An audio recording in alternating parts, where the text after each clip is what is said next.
Okay, I never thought I'd be that guy posting here, but here we are. I'm 32M, my wife is 30F. We've been married for 5 years, together for 8. On paper, everything looked solid, decent jobs, a small apartment we were slowly turning into a home, even talking about kids. Sometime soon. But if I'm being honest, things had been off for a while. She's always been sharp-tongued, kind of intense. That used to be something I admired. She didn't sugarcoat things, didn't pretend. But over the past year, it shifted from honest to just harsh. Little comments, constant irritation, snapping at me over nothing. And yeah, she lies. Not big dramatic lies, at least, that's what I told myself, but small ones. Where she was, who she was texting, why she was late. Always something slightly off. At first, I brushed it off. Work stress. Life. People go through phases, right? But then the late nights started. And the phone, always face down. I remember the exact moment I first felt that gut drop feeling, like something wasn't just off. It was wrong. Like I was missing a piece of my own life. I didn't know it yet, but that was the beginning of everything falling apart. So yeah, the late nights. At first it was, we're wrapping up a project. Then, team drinks. Then suddenly it was just normal for her to come home at 11 p.m. without even texting. If I asked, she'd get defensive instantly, like I was accusing her of something. I remember one night specifically. She walked in, dropped her keys, didn't even look at me, just went straight to the bathroom with her phone. Door locked. That never used to happen. I knocked, half joking like, "You okay in there or did you fall in?" She snapped back. "Can you not?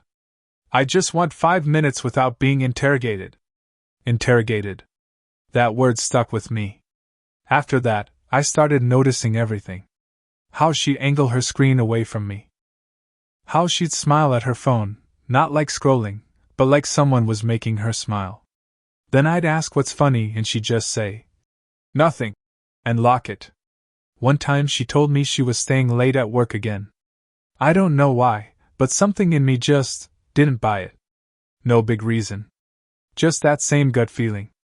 So I did something I'm not proud of. I checked her location. She wasn't at work. She was across town. A part of the city she has zero reason to be in. I stared at that little blinking dot for a solid 5 minutes, trying to come up with any explanation that didn't make my stomach turn. And I still told myself I was overthinking. I wish I had listened to that feeling instead. I didn't confront her that night. I wish I could say it's because I was being strategic or mature about it, but honestly, I was scared of what I'd find out. As long as I didn't ask, there was still a version of reality where everything was fine. So I just watched. Over the next couple of weeks, the pattern got worse. More late nights, more vague explanations, more irritation anytime I asked even basic questions. And the lies started getting sloppier. One evening she told me she was stuck in traffic and would be home late. Something about the way she said it felt rehearsed. I didn't argue, just said okay. Then I checked her location again. Different place this time. Same area of the city. That's when the denials started cracking. I zoomed in on the map, memorized the street name. It was this strip with a couple of bars and a small boutique hotel. Not exactly a traffic jam kind of place. My hands were literally shaking, but I still tried to rationalize it. Maybe she met a coworker. Maybe it was a work thing. Maybe. I grabbed my keys. I don't even remember deciding to go. One second I was on the couch, the next I was in my car, driving across town like an idiot chasing a feeling I didn't want confirmed. The whole drive, I kept thinking, if I'm wrong, I'm the worst kind of paranoid husband. But if I wasn't... I didn't even finish that thought. The drive felt unreal. Like I was watching myself do it instead of actually being there. Every red light felt personal, every second dragging out this moment I both needed and dreaded. When I got to the area, my heart was pounding so hard I could hear it. I slowed down, trying to act normal, like I wasn't literally hunting for my own wife. And then I saw her car, parked right outside that small hotel. Not a bar. Not an office. A hotel. I just sat there for a minute, engine running, hands gripping the wheels so tight they hurt. I remember thinking, okay, there's still an explanation. People have meetings in hotels, conferences, random work stuff. Even as I thought it, I knew how weak it sounded. I parked a little down the street and got out. My legs felt heavy, like I was walking through water. I didn't have a plan. I just knew I couldn't leave without knowing. I went inside. The lobby was quiet. Too quiet. A couple sitting off to the side, a guy at the front desk scrolling on his phone. No sign of her. I stood there like an idiot for a few seconds, trying to figure out what I was even doing. I couldn't exactly walk up and ask, "Hey, is my wife cheating on me here tonight?" So I did the only thing I could think of. I waited. About 10 minutes passed. Maybe 15. Long enough for my thoughts to spiral into every possible scenario. And then, the elevator dinged. And she walked out. Not alone. She stepped out of the elevator laughing. Not the polite kind, not the tired end of a long day kind, the real one. The one I hadn't heard from her in months. And next to her was this guy. Mid-30s maybe. Taller than me. Hand casually resting on her lower back like it belonged there. I froze. They didn't see me at first.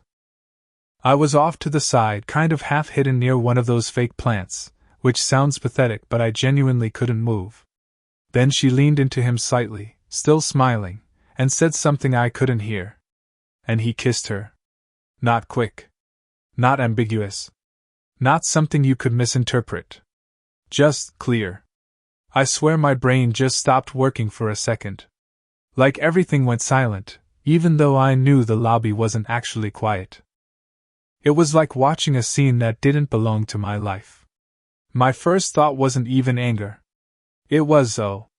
So this is real. That was the moment denial died.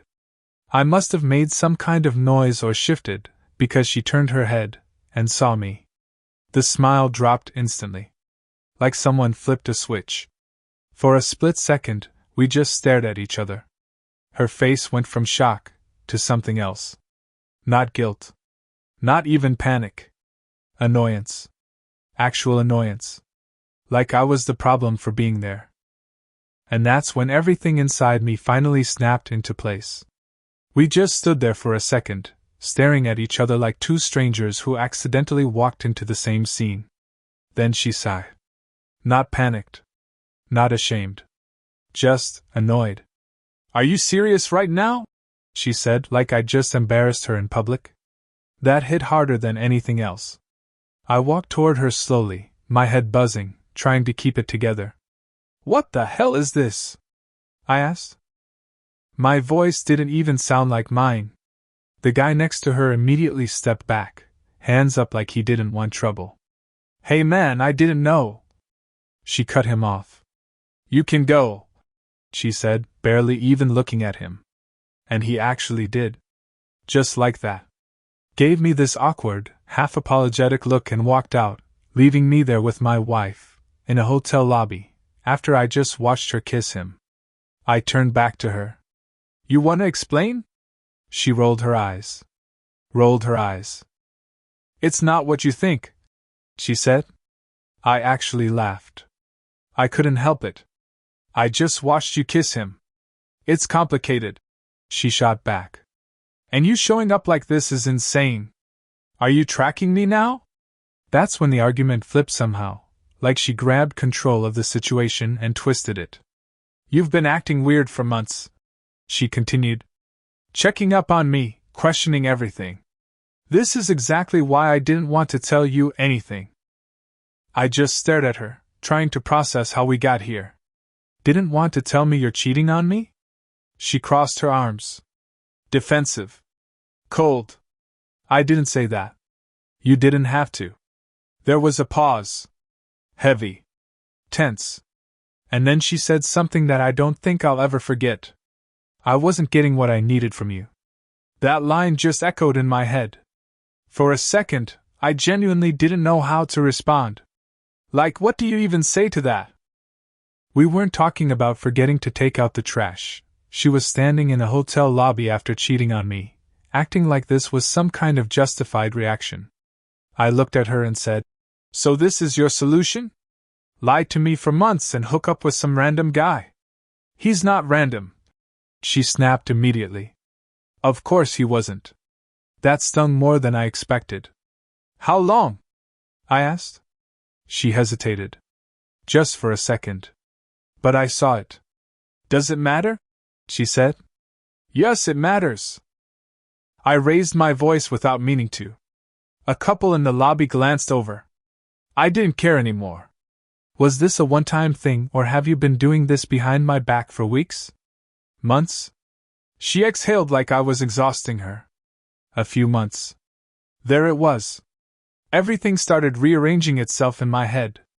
All the late nights. The attitude. The lies. Every "you're overthinking" suddenly turning into "no, you were just blind." A few months, I repeated quietly. And you were just coming home, acting like everything's normal? What was I supposed to do? She shot back. Blow up our entire life immediately? I blinked at her. You already did. Another pause.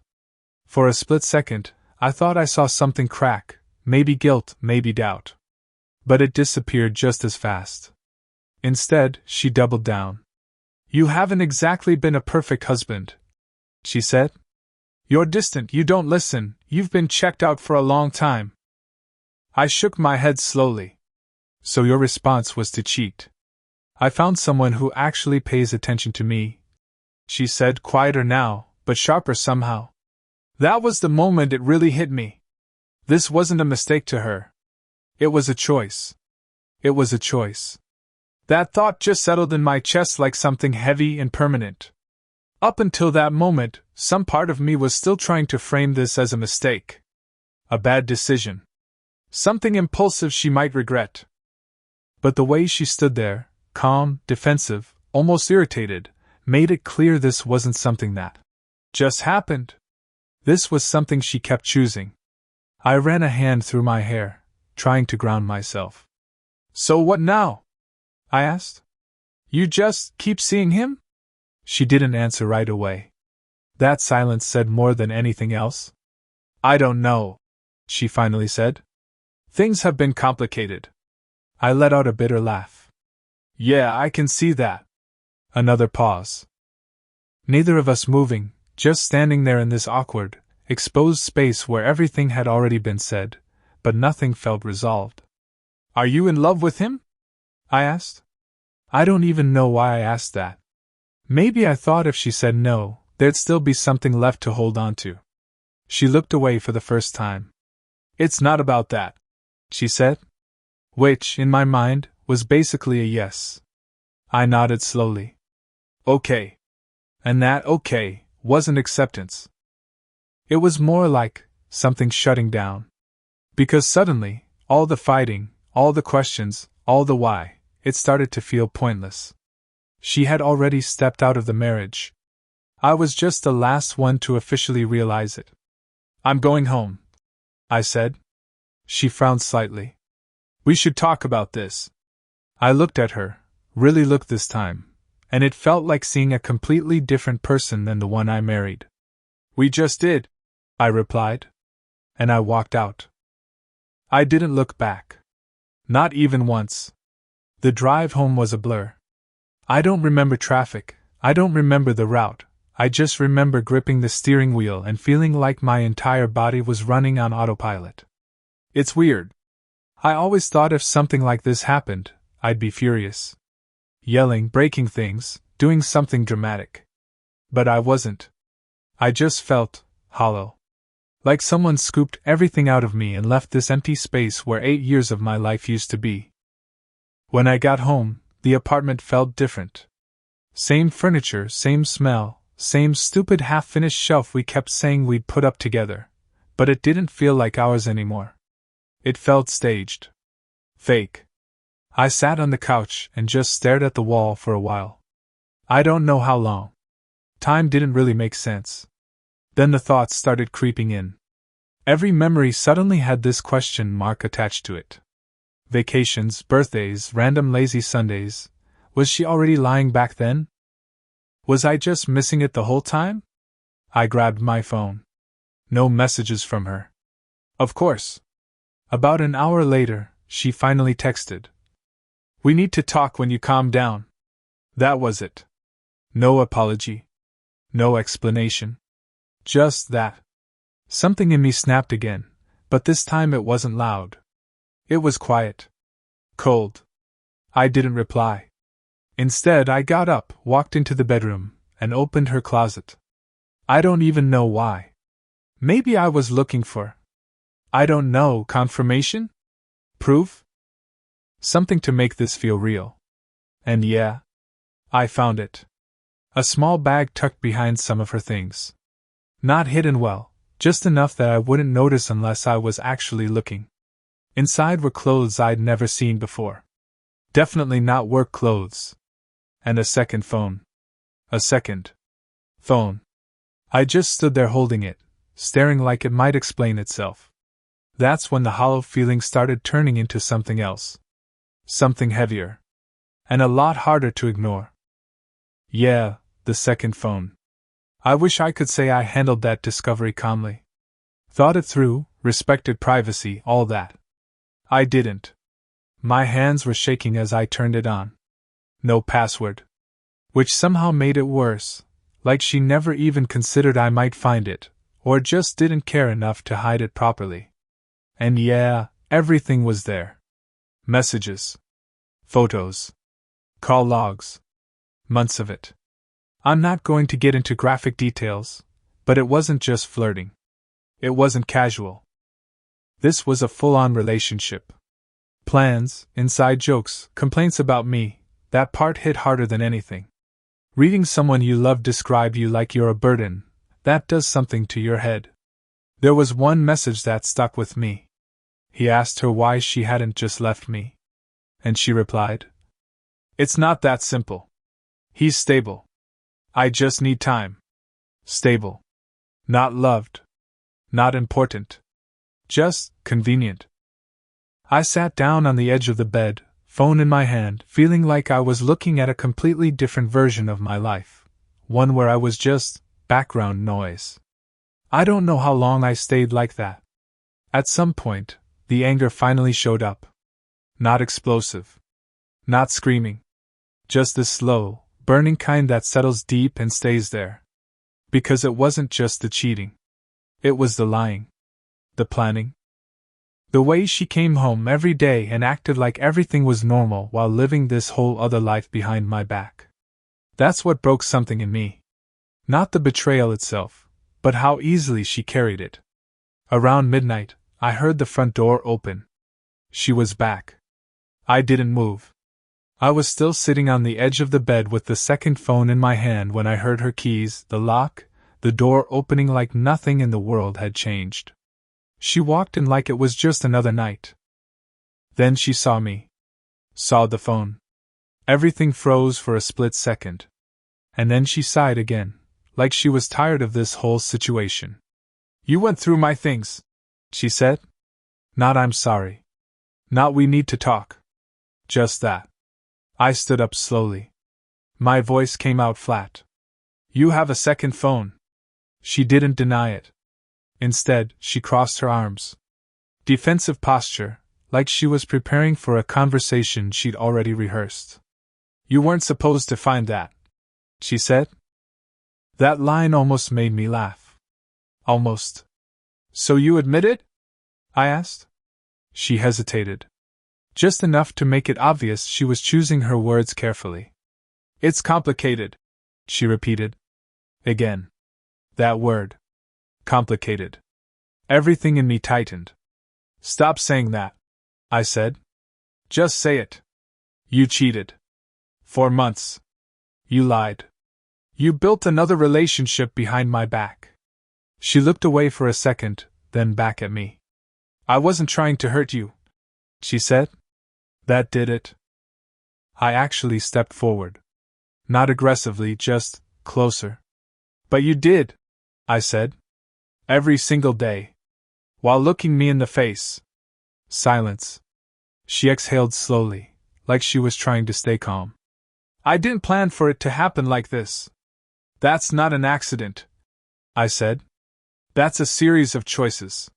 She didn't respond immediately. Then she said something that made my stomach drop again. I was going to figure things out, she said quietly. I just needed time. Time. Like I was something she could pause and come back to later. I just stared at her, realizing something I hadn't fully admitted yet. She wasn't asking for forgiveness. She was asking for permission to keep going. That realization changed the tone of everything. It wasn't a confession. It wasn't remorse. It was negotiation. Like I was part of some equation she was still trying to balance. I looked at her and felt something inside me just harden. So what? I just wait while you figure things out? I asked. While you keep seeing him? She didn't answer right away. And that silence again, that same silence from earlier, said everything. I didn't say that, she finally replied. But she didn't say no either. I nodded slowly, like I was processing it, but honestly I was already past processing. I was just watching it all in real time now, detached. You've been living two lives, I said. And I was the backup plan you came home to. That's not fair, she snapped. That word, fair, almost made me lose it. I laughed again, but there was no humor in it. Fair? I repeated. You want to talk about fair? She took a step toward me. You're acting like I destroyed everything on purpose. I looked at her, really looked. Didn't you? Another pause. She didn't answer that one. Instead, she changed direction again, like she always did when the conversation got too close to the truth. You've changed too, she said. You weren't present. You stopped trying. I shook my head. So your response was to cheat. I was lonely, she said, quieter now. And that hit differently. Not because it excused anything, it didn't, but because it was the first thing she said that sounded even remotely human instead of defensive. But it was too late for that to fix anything. I was your husband, I said. You were supposed to talk to me, not replace me. She didn't respond. And for the first time that night, she looked uncertain. Not sorry. Just unsure where she stood anymore. But I already knew where I stood. I just hadn't said it out loud yet. The silence stretched longer this time. No arguments, no quick deflections. Just the two of us standing there like the truth had finally filled up the room, and there wasn't space left for excuses anymore. I took a breath. I'm done, I said. It came out calm. Almost too calm. She blinked. What do you mean? I mean I'm done, I repeated. With this. With the lying. With the double life. With being treated like I'm optional in my own marriage. For a second, she didn't react at all. Like her brain was still catching up. Then she frowned. You can't just say that and walk away. I let out a quiet laugh. Watch me. That's when her tone shifted again, fast. This isn't just on me, she said, sharper now. You're not innocent in this either. I nodded slowly. I know I'm not perfect. That's not what I mean, she snapped. You shut down. You stopped noticing me. You made me feel invisible. I held her gaze. And you chose to cheat instead of leaving. Another pause. This time, she didn't have a quick reply ready. I could see it in her face, the conversation slipping out of her control again. I was trying to fix things, she said, but it sounded weaker now. No, I said quietly. You were trying to have both. That landed. For the first time since I walked into that hotel lobby, she looked genuinely uncomfortable. Not angry. Not dismissive. Uncomfortable. Like the version of the story she'd been telling herself wasn't holding up anymore. She opened her mouth, then closed it again. And I realized something else. She wasn't going to suddenly become honest or remorseful in a way that fixed this. There was nothing left to negotiate. Just consequences. After that, something just settled. Not peace. Not closure. More like the end of arguing with reality. She tried again after that, softer this time. Said we could take space. Said we didn't have to destroy everything overnight. Said we could figure out boundaries. But it all sounded like damage control now. Not truth. I walked past her into the bedroom. Started packing a bag.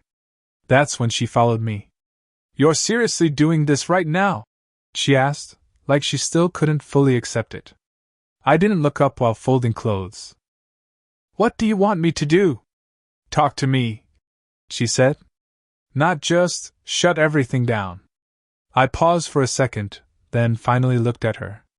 "We've been talking," I said. "For months. Just not honestly." That made her flinch a bit. She leaned against the doorframe, arms crossed again, but it wasn't as strong as before. "So that's it? You're just leaving?" I zipped the bag slowly. "I'm not leaving because of one night," I said. "I'm leaving because you built a second life and called it complicated." For a second, she didn't respond. Then she said quieter, "You're going to regret doing this." That one stung more than I expected.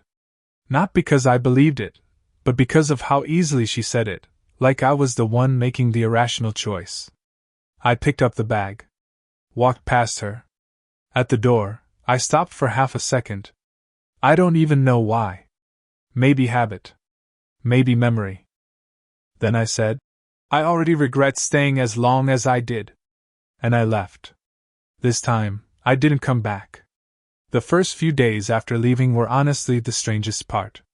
It wasn't just sadness, it was withdrawal.